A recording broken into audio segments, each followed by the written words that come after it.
Salmo 146, tá? Vamos lá. A gente já está caminhando para o nosso fim.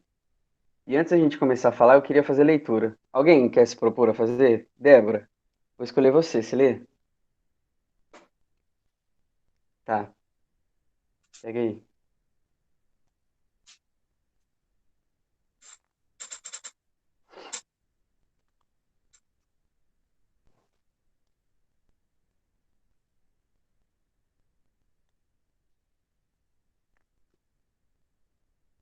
Na hora que estiver pronto, você pode ler, tá? Salmo 146, pode ler todos os versos.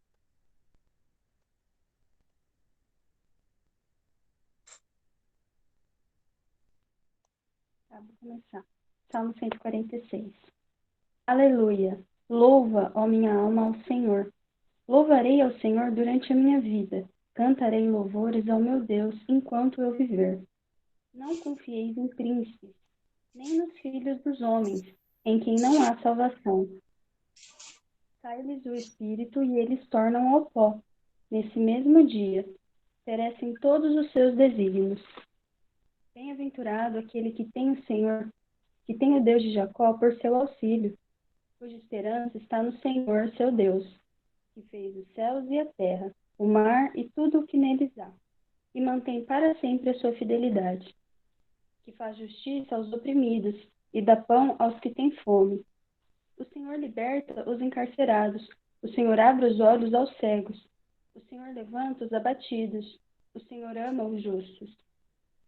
O Senhor guarda o peregrino, ampara o órfão e a viúva, porém transtorna o caminho dos ímpios. O Senhor reina para sempre. O teu Deus, ó Sião, reina de geração em geração. Aleluia. Legal. Obrigado, Débora. Gente, eu vou fazer uma oração. Vocês ficam à vontade para interagir, tá? Libera o microfone aí, se você quiser falar alguma coisa. Eu só. Eu percebo até pela Débora, eu tenho um delay aqui. Às vezes, se você me chama, eu reparei em algumas aulas, chega atrasado aqui para mim o sinal. Quando chega, né? Eu vi que o pastor, quando eu estava dando aula, ele tentou me interromper algumas vezes, só que eu não vi. Se a Débora não me fala, eu não tinha. Eu não, eu não sabia que ele estava querendo falar. Então, você pode insistir aí se quiser falar alguma coisa, tá? Aí a gente para aqui. Vamos fazer uma oração, tá? Pai, nós queremos te agradecer por essa manhã de domingo, agradecer porque a sua graça nos desperta, por esse dia tão especial, o dia em que a gente separa, ó Deus, para se lembrar, ó Deus, qual é o nosso lugar no projeto, no plano do Criador. Não foram as preocupações, nem as atividades comuns, ó Deus, que a gente tem durante a semana, as coisas que às vezes causam tanta ansiedade na gente que nos levantou.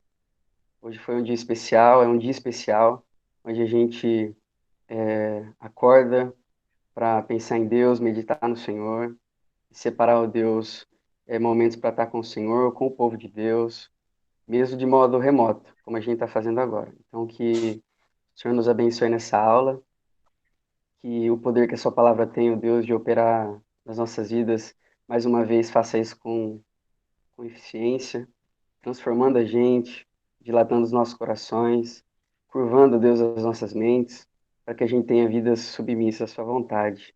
A gente se humilha, reconhece, ó Deus, a nossa inaptidão, como a gente é carente e dependente de Deus, da iluminação do Espírito Santo, não confiamos no nosso próprio intelecto, nos nossos próprios recursos e habilidades. A gente confia, ó Deus, na condução, na guia do Espírito Santo, de modo maravilhoso, nos revela Deus e nos lembra das suas palavras. Então, que o Senhor nos abençoe aqui, e que sejam momentos agradáveis, e que a gente possa fazer isso com alegria. A gente ora assim, em nome de Jesus. Amém. Amém. Gente, a gente já está indo aí para a nossa reta final, tá? Do estudo dos Salmos. A gente só tem mais duas aulas aí. Depois dessa aula a gente tem uma aula com o Edão, e depois uma última com o Ney. Então essa aí é a minha última fala desse livro, tá? Meu desejo, é claro que a gente não consegue lembrar de tudo que a gente viu. A gente já está estudando o livro dos Salmos, já tem praticamente o quê? Quase um ano, se eu não me engano, 10 meses. Se eu não me engano, tá? Mas Nosso objetivo foi refletir sobre espiritualidade. E nada melhor do que o livro dos Salmos, tá bom? Eu espero que a gente tenha conseguido captar aquilo que a gente falou tanto na nossa introdução sobre o Salmo como uma referência, um padrão de espiritualidade, como que a gente serve a Deus na integralidade da nossa vida, né? Aquilo que é tão comum nos sentimentos humanos, mesmo no coração do servo de Deus. João Calvino ele falou: esse Salmo é, ele apresenta uma anatomia, né, de todas as partes da alma do homem, porque a gente consegue ver nas orações e na poesia hebraica como que um servo de Deus sente, o que ele sente, né, diante de tanta coisa em relação à vida. Enfim, eu queria começar a sala hoje com uma pergunta aí para provocar vocês, tá? É uma provocação. E a pergunta é: por que que a gente deveria confiar em Deus? Por que que a nossa confiança deveria ser exclusiva em Deus? A resposta ela pode parecer meio óbvia, e talvez a primeira coisa que vem na mente é porque Ele é Deus. E isso talvez já seria o suficiente. É uma boa resposta, mas a gente pode fazer bem melhor que isso. E esse salmo aqui, o Salmo 146, vai ajudar a gente com isso, tá? Essa é uma pergunta interessante, e não apenas para aqueles que já acreditam em Deus, que confiam nele, mas também para aqueles que não são crentes, que ainda não confiam em Deus. Pensar sobre isso motiva aí a gente que já confia nele a continuar confiando e também incentiva aí aqueles que ainda não confiam a migrarem as suas esperanças, suas expectativas para o Senhor, tá? A intenção é que à medida que a gente for estudando esse salmo aí, essa pergunta vá sendo respondida, tá? E fique claro isso para a gente. Vamos então para a nossa introdução aí do livro dos Salmos, tá? Só alguns comentários aí para a gente introduzir ele e a gente saber do contexto e algumas informações importantes. O Salmo 146, é o grupo final, tá bom? Não é só, aí a gente não está só no fim das nossas aulas, como a gente também já está no fim do saltério. O coração já vai apertando, né? Já vai dando uma saudadezinha. Eu gosto do livro dos Salmos. O Salmo 146 é o último desse grupo, tá? E ele tem uma característica comum, que vai desde o 146 até o 50, o 150. Todos eles começam e terminam com uma expressão de louvor, né? Louvem ao Senhor, que é o Aleluia. Essa é assim que a gente pronuncia em hebraico. É por essa razão que eles são chamados de Salmos de Halel, tá? Existem outros grupos nos Salmos que são classificados dessa forma, que vai do 113 até o 118. Esses salmos eram cantados aí pelo povo judeu, pelos hebreus, no término do culto matutino, tá? Então eram as canções que eles cantavam aí nos feriados, nas festas, no fim dos cultos. Essa palavra ela exprime louvor, tá? Aleluia. E ela aparece 46 vezes, nesses salmos aí. Ou seja, a gente consegue perceber que que é um dos temas centrais aí, né? O louvor a Deus. O Salmo 146 é uma coletânea, tá bom? De 5 salmos que foram colocados aí no fim do saltério e não foi por acaso, foi de propósito, tá? Os editores fizeram isso daí porque é muito conveniente, tá? Que os salmos ele termine nessa expressão máxima aí, nessa nota de louvor triunfante. A gente precisa lembrar que a gente passou por várias categorias de salmos, né? A gente está estudando salmos de romagem, tem salmos de ações de graça, salmos penitenciais, tem vários estilos de salmos. Então é maravilhoso que a forma como que o salmo é progressivo e ele vai encerrar e fechar nessa categoria de salmos aí, que vai expressar um louvor triunfante a Deus, se afastando aí dos salmos imprecatórios, né, dos salmos de lamentação, mostrando que a espiritualidade é exatamente essa espiritualidade que no fim sempre rompe em louvor a Deus, né? A gente pode até lamentar, expressar as nossas dores, os nossos sentimentos, mas no fim a gente sempre termina louvando a Deus. É por isso que é conveniente que que o livro dos Salmos termine aí com essa categoria, tá? É, é um salmo pessoal. Alguns salmos desse grupo Halel, eles são nacionais e outros são pessoais. Ou seja, alguns eles tocam a nação de Israel como um todo. Aqui a gente tem isso, vai aparecer lá no fim, aquilo que começa de modo pessoal vai se estender para toda a nação de Israel, mas que tudo indica, esse é um salmo pessoal, tá bom? É um hino pessoal que brada louvores a Deus. O salmista estava numa atitude expansiva, né? E assim ele vai levantar o seu aleluia aí a Deus. Alguns vão sugerir que é um hino de louvor a Deus pela sua ajuda especial. Por isso que ele vai trazer sinais de gratidão, como se fosse um movimento do coração agradecido, tá? Outros vão dizer que talvez seja uma possível decepção que o salmista tenha tido, desculpa, com os homens, tá?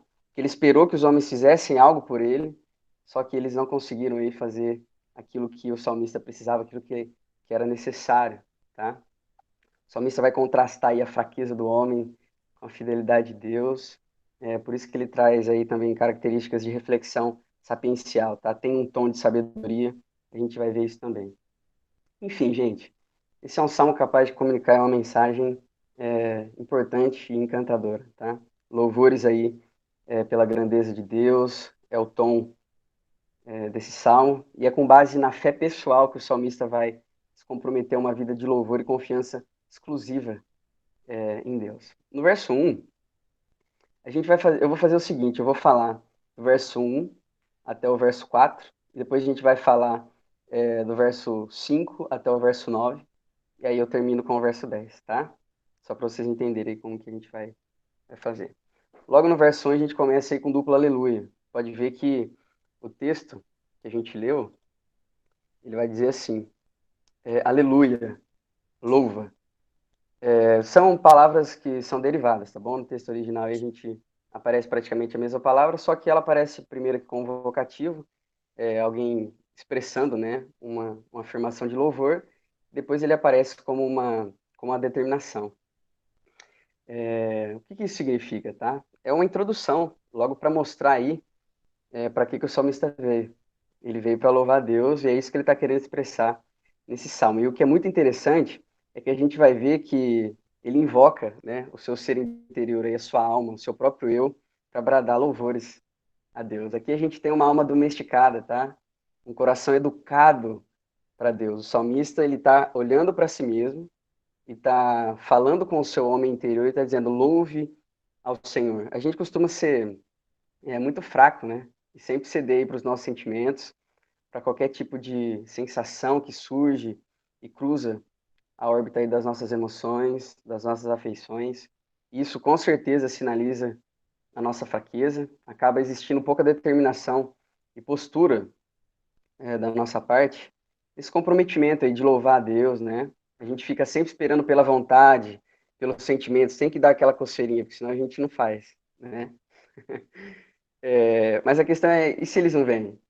E se isso não acontece, a gente vai deixar de louvar a Deus?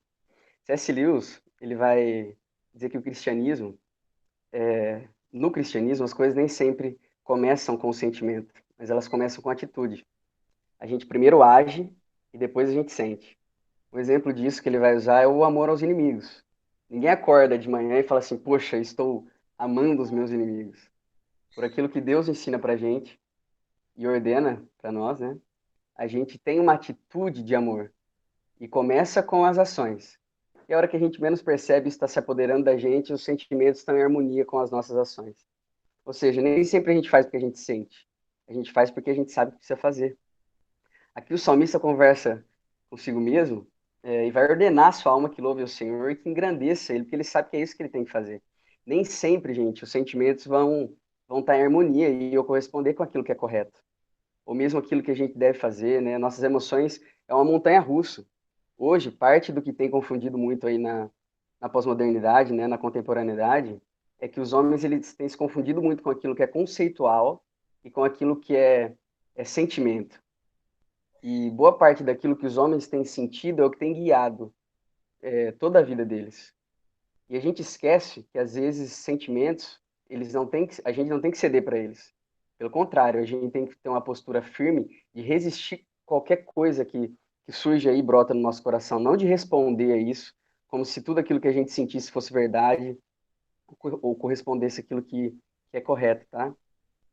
O salmista ele está dizendo a si mesmo, a sua alma, louve ao Senhor, tá bom? Quando as nossas emoções falham, gente, o senso de dever precisa entrar em cena. Se elas falharem aí, as nossas convicções, o nosso repertório intelectual de conhecimento de Deus faz a vez. Porque, mesmo sem sentir, a gente sabe o que a gente tem que fazer, né? E é isso que a gente tem que ter esse comportamento. Eu lembro de uma fala do Nicodemos que ele vai falar um pouco sobre essa questão da espiritualidade e ele vai dizer que esse é o maior desafio da espiritualidade cristã. é a gente continuar seguindo em frente, mesmo quando a gente não vê nada, não sente nada, quando os sentimentos não são os mais favoráveis, né? É aí que a nossa fé é testada, que a gente vai ver se nós mantemos firme a confissão da nossa esperança. O verso 2, o salmista vai mostrar a determinação dele em louvar a Deus aí, dizendo que ele vai fazer isso a vida toda, né? Gente, isso aqui é um voto que ele está fazendo a Deus. Ele está se devotando a Deus, está assumindo um compromisso que, que não deve ser negado, né? É um voto que não tem como voltar para trás. O Salmo 116, verso 12, ele diz assim: cumprirei. Algumas versões vai dizer pagarei, né? Os meus votos ao Senhor na presença do seu povo. Para um hebreu, para um israelita, eles tinham uma noção muito profunda do que seria um compromisso com o Senhor. É por isso que a gente trabalha até a ideia de pacto, né? Um compromisso como se fosse uma aliança. Se você vota algo a Deus, você tem um compromisso com Ele, você precisa cumprir isso. A Bíblia vai dizer que é tolo o homem que faz um voto a Deus e ele não cumpre, tá? Porque Deus cobra os votos que a gente faz com ele. E a espiritualidade do povo hebreu é exatamente essa ideia de um compromisso com aquilo que você tem e deve ao Senhor. Por isso que a expressão aí, pagarei, né? Ele vai votar aí a Deus que enquanto restasse respiração para ele, ele nunca cessaria de dar louvor ao Senhor. Seria para a vida toda, né? A gente vê isso presente no Salmo, gente, o tempo todo, tá? O salmista pede para continuar vivendo, para louvar a Deus. Até quando ele pede por livramento, ou porque ele está sendo perseguido por inimigos, ou porque ele está com a alma enterrada aí em sentimentos terríveis, né, em trevas, em depressão profunda, ele fala: Senhor, me livra, me salva, me ajuda, porque na sepultura não tem quem te louve. Com meu coração abatido assim, sem vontade nem de comer e de viver, eu não tenho como louvar o Senhor como o Senhor merece. Então, por favor, me levanta, me ergue, para que eu possa louvar o Senhor. Gente, era o que eles mais gostavam de fazer, tá? Louvar o Deus de Israel. E acaba ficando óbvio aí para a gente no verso 2, e pelo restante do Salmo também, que esse é um voto que ele vai fazer fruto aí de um coração que transborda de gratidão, né? Ou no mínimo de admiração aí pelos feitos e os atos providenciais de Deus, né? Por aquilo que ele havia provado de Deus, alguma ajuda em especial. É como se ele se sentisse em dívida com o Senhor. E é importante isso, sabe por quê? Porque louvar a Deus não é nenhum favor que a gente está fazendo para Ele. Às vezes a gente tem esse tipo de pensamento, né?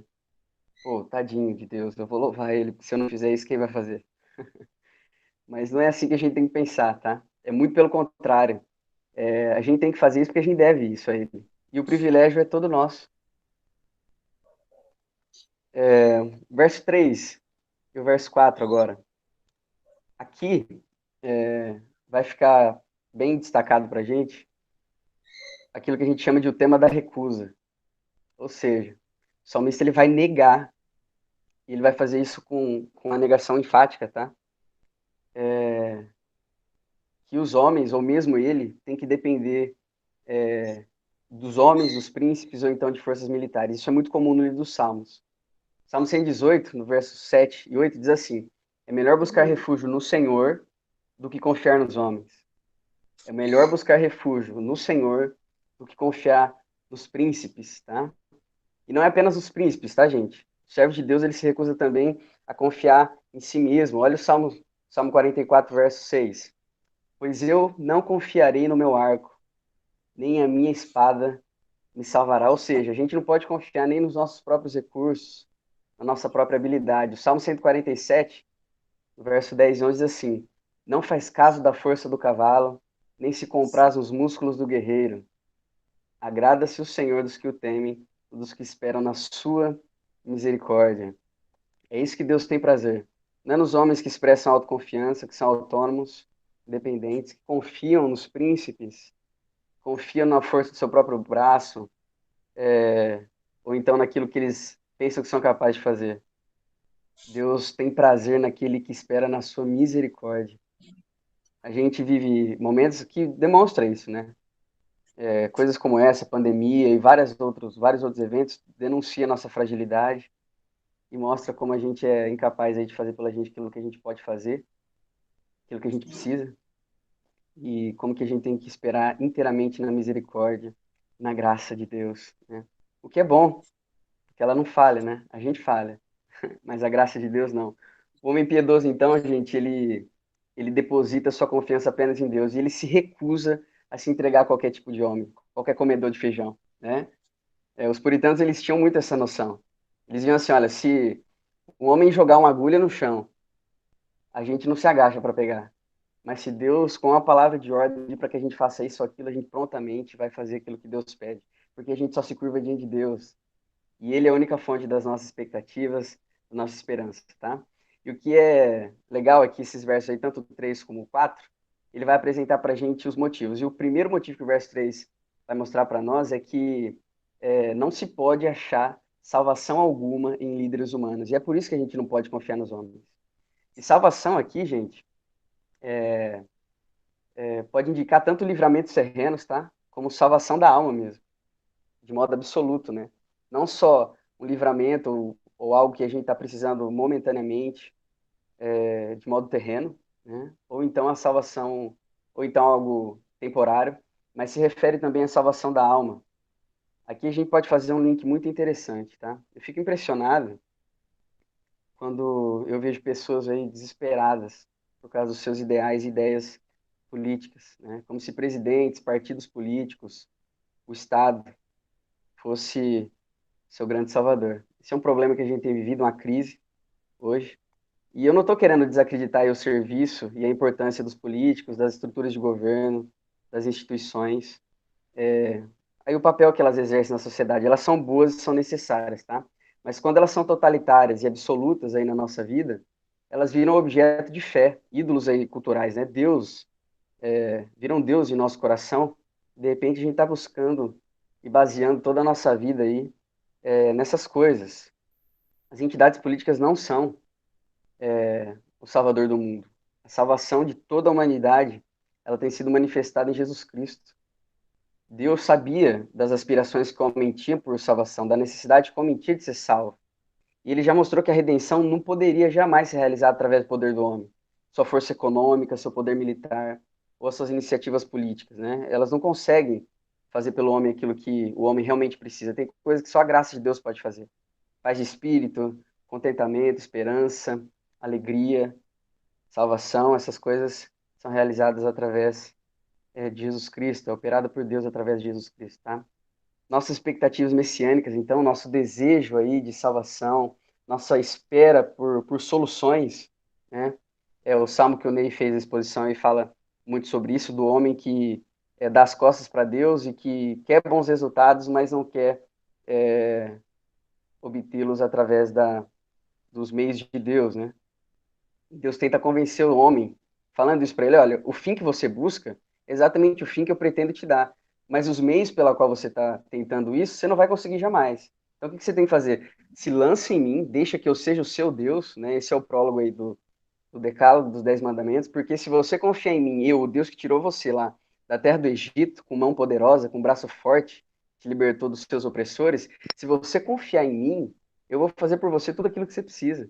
Ou seja, é um Deus que está provendo soluções para o povo, só que por vezes o homem resistente, ele prefere fazer do seu jeito. A gente é obstinado mesmo, né? Obstinado, eu diria que de certa forma é burro. Porque a gente é teimoso demais em fazer as coisas do jeito que a gente quer, sendo que do jeito de Deus a gente vai ter sempre aquilo que a gente espera, né? Que é alegria, que é satisfação, que é sentido, que é significado, né?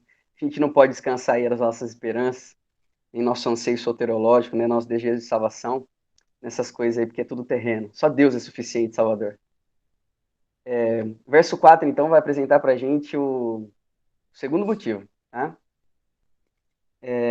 E esse motivo é que os líderes humanos são meros mortais, falíveis. O salmista ele vai mostrar relutância em confiar no homem por causa da sua incapacidade de fazer por ele mesmo e por sua própria vida aquilo que é preciso ser feito. Os homens podem, eles não podem e nem conseguem evitar aí a sua própria morte, o seu fim. Essa mortalidade aí vai exibir o fato de que quando vem a morte, eles voltam para a terra. Por isso que o texto aí vai dizer, eles voltam para o pó, seus desígnios chegam ao fim, ou seja, seus planos são frustrados. Essa é a falibilidade do homem, tá? Por melhores e mais poderosos que eles sejam, é pura casca, gente. Eles sangram, eles morrem. Não dá para se devotar e confiar a sua vida em algo assim, em algo tão frágil, tão temporário. Quando a gente faz isso, é como se a gente estivesse construindo castelos de cartas, tá? Qualquer ventinho aí vai comprometer toda a estrutura e vai derrubar aí as nossas edificações, aquilo que a gente faz. É por isso que sábio é o homem que constrói, na visão lá do Novo Testamento, dos Evangelhos, né? O próprio Jesus vai dizer isso, aquele que constrói sobre a pedra angular, a pedra de esquina. Essa é a base de sustentação sobre a qual todo prudente construtor edifica. É assim que a gente tem que construir a nossa vida, com base exclusiva na confiança em Deus e não confiando nos homens, tá? Eles são falíveis, e não são dignos da nossa confiança. Exatamente por causa dessa duplicidade, tá bom? Desse engano. Ao mesmo tempo que parecem ser muito fortes, eles são bem fracos e frágeis. Isso é potencialmente enganoso, porque a gente é ser de contemplação, tá? A gente gosta de erigir os nossos heróis, né?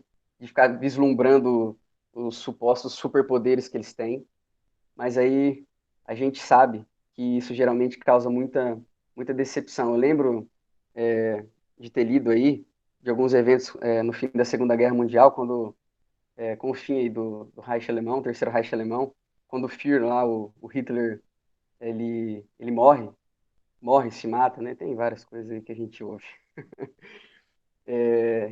Houve uma onda aí de suicídios muito grande, não só na Alemanha, mas naqueles que estavam aí casados, né, fechado com o nazismo, porque eles tinham toda a esperança, a expectativa deles lançada em um homem. Alguns vão dizer que essas mortes aí foram desencadeadas por medo, né, dos julgamentos que teriam depois, que puniria certamente aqueles que estavam envolvidos aí com as crueldades, né, as atrocidades que o nazismo cometeu. Mas parte dessas mortes é atribuída exatamente a essa falta de expectativa, como se com a morte do Hitler as expectativas das pessoas estivessem tão frustradas, né, fossem tão frustradas que eles simplesmente não viram um motivo para continuar vivendo, eles acabaram tirando a sua própria vida. Tá vendo como que é enganoso você colocar sua confiança no homem? Porque a hora que eles vão para o pó e os desígnios deles acabam, seus planos são fracassados, a gente afunda com eles. É por isso que não vale a pena confiar nos homens, tá? Eles prometem muito e dá pouco.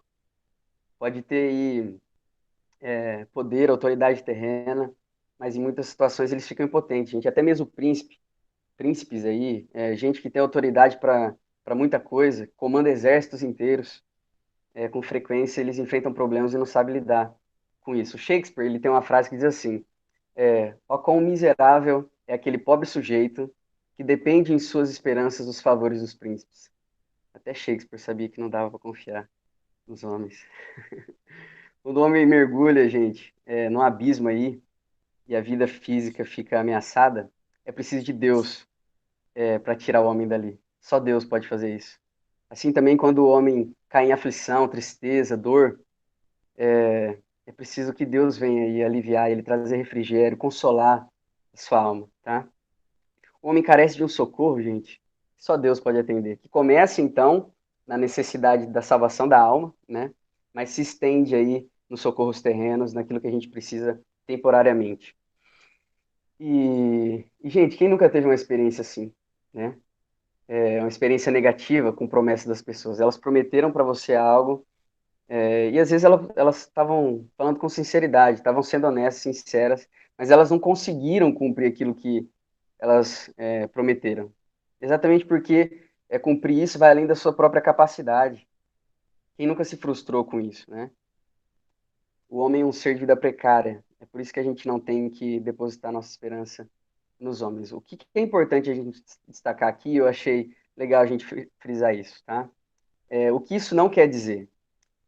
Isso não quer dizer que você não tem que confiar em absolutamente ninguém, tá? Ser um mestre da suspeita e duvidar de tudo, de todo mundo. Tem gente que pensa assim, né? Pô, eu não confio nem na minha mãe, não confio na minha esposa, não confio nem na minha própria sombra. Não é isso que esse texto está dizendo, tá? Parte essencial dos relacionamentos é confiança. Bons relacionamentos são construídos sobre as bases aí da confiança.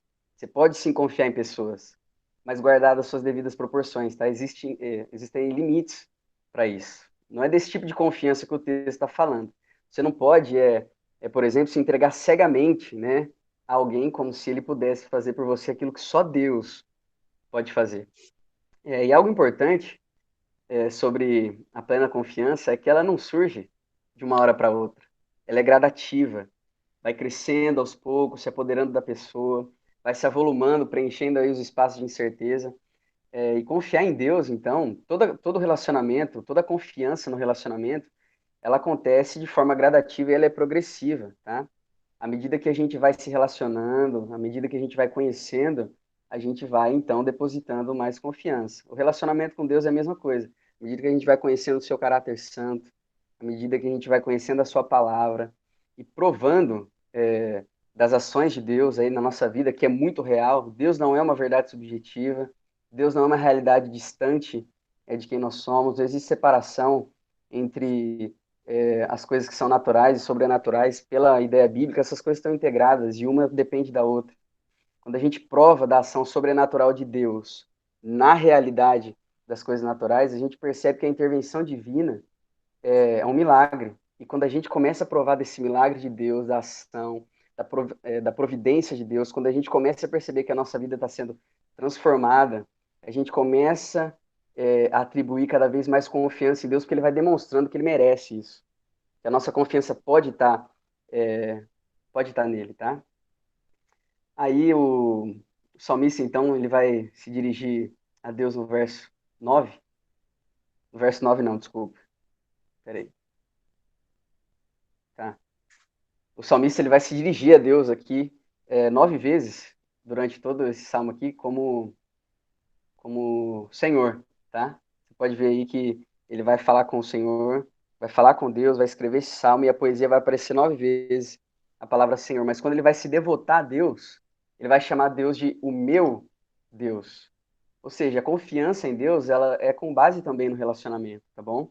Isso indica aí pessoalidade, pertencimento, é algo que a gente constrói com o Senhor. Por isso que no verso 5, ele vai dizer assim: bem-aventurado aquele que tem o Deus de Jacó por auxílio. Isso, ou seja, é privilégio aí especial do povo de Deus, tá?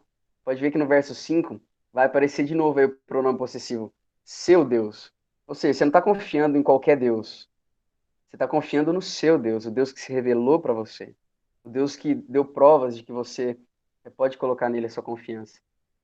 São felizes, então, aqueles que fecham com Deus, né? Porque esse é um Deus de aliança, é um Deus que cumpre suas promessas, que sustenta seu povo e que não deixa ninguém na mão. Eu não sei se quem está acompanhando os vídeos lá que a gente está postando de devocionais, quando eu fiz a exposição de 1 Pedro, ele vai, ele vai falar sobre o bom depósito, né? Que aqueles que sofrem encomendam as suas almas aí ao fiel Criador. E essa é uma ideia muito interessante, sabe por quê? Porque tinha uma prática muito comum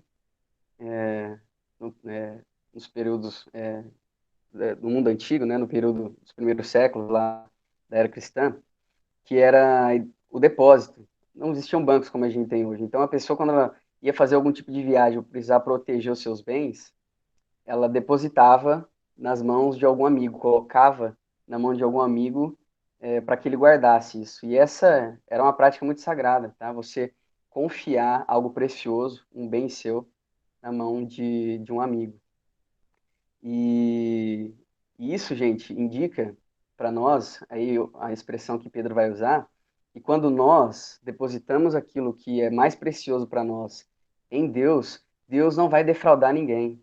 Se essa prática é sagrada para os homens, quem dirá então para Deus? Se a gente coloca toda a nossa confiança, aquilo que é de mais precioso que a gente tem nas mãos de Deus, pode ter certeza que está seguro, tá? Porque essa é uma forma da gente guardar aquilo que a gente precisa. Martin Luther King ele falou isso.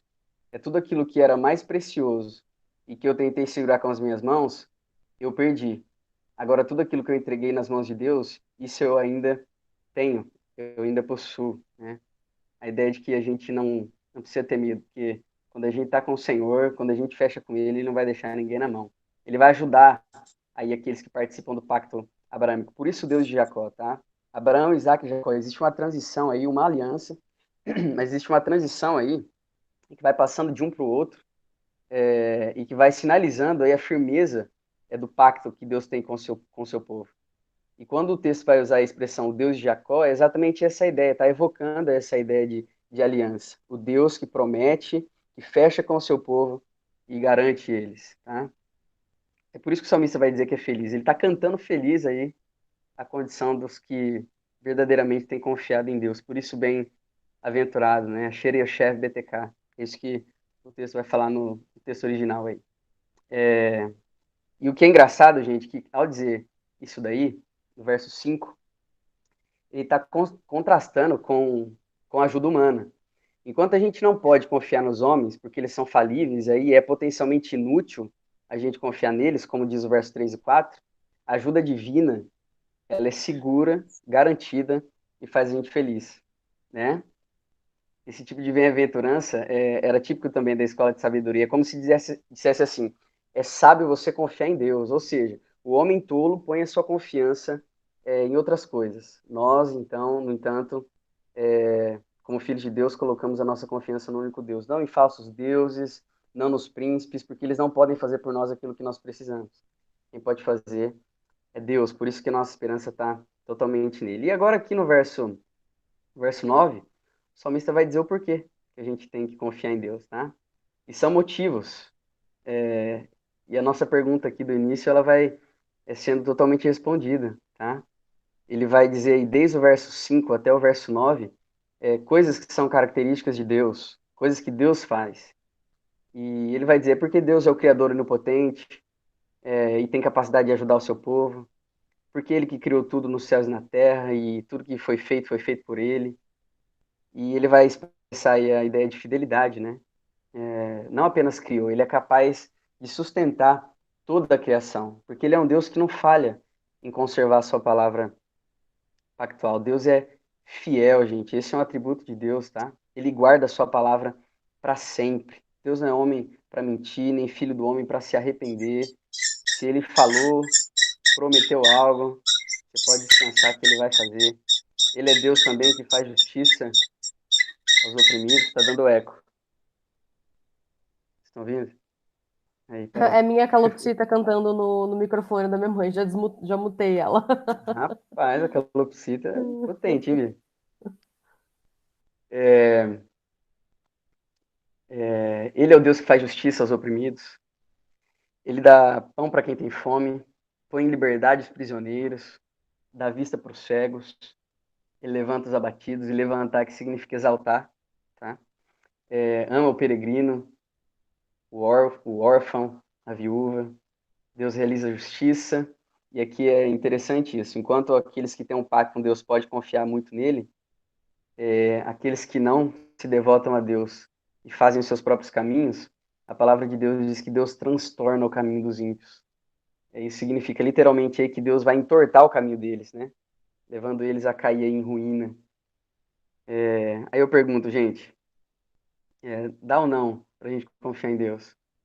Se esse é o caráter do nosso Deus, se ele é o Deus que faz tudo isso, e aqui a gente consegue perceber que ele está preocupado com as nossas necessidades, né? Com os mais necessitados, tá vendo? A gente não precisa comprar nenhum tipo de ideologia ou fechar com nenhum tipo de partido, como se eles fossem mais misericordiosos em atender aí os mais necessitados. Se a gente for um cristão e confiar em Deus, a gente já consegue ter essas atitudes satisfeitas, tá bom? Essas expectativas satisfeitas, porque Deus aqui é o Deus que olha para o órfão, para a viúva. Você não precisa ser um esquerdopata para poder ser sensível às necessidades do homem. Você pode ser muito bem aí um cristão, claro que com suas preferências políticas, mas que confia em Deus e sabe que o cristianismo já atende aquilo que é as nossas maiores necessidades, tá bom? A gente entende então por que a gente tem que confiar exclusivamente em Deus, tá? Porque falta razões para a gente confiar no homem, enquanto isso sobram razões aí, razões suficientes para a gente confiar em Deus. E o verso 10, por último, aqui para a gente terminar, tá? O salmista começa falando aí com ele mesmo, e ele vai terminar falando agora com toda a nação. Sião, né? Jerusalém, lembrando que Deus é rei e rei eterno. Essa é uma declaração aí a respeito de Deus como rei, retoma o tema do louvor, que ele começa lá no verso 1, e esse salmo vai terminar novamente com um apelo: louvem ao Senhor. Ele termina como começa, só que em vez de terminar a nível pessoal, individual, falando consigo mesmo, ele vai conclamar aí toda a nação de Israel a louvar a Deus.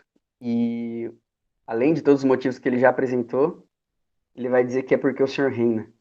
Diferente das autoridades humanas, né, enquanto os príncipes aí têm os seus dias de reinado contados, seus planos, seus projetos são falíveis e se encerram, né, quando eles morrem, Deus é diferente.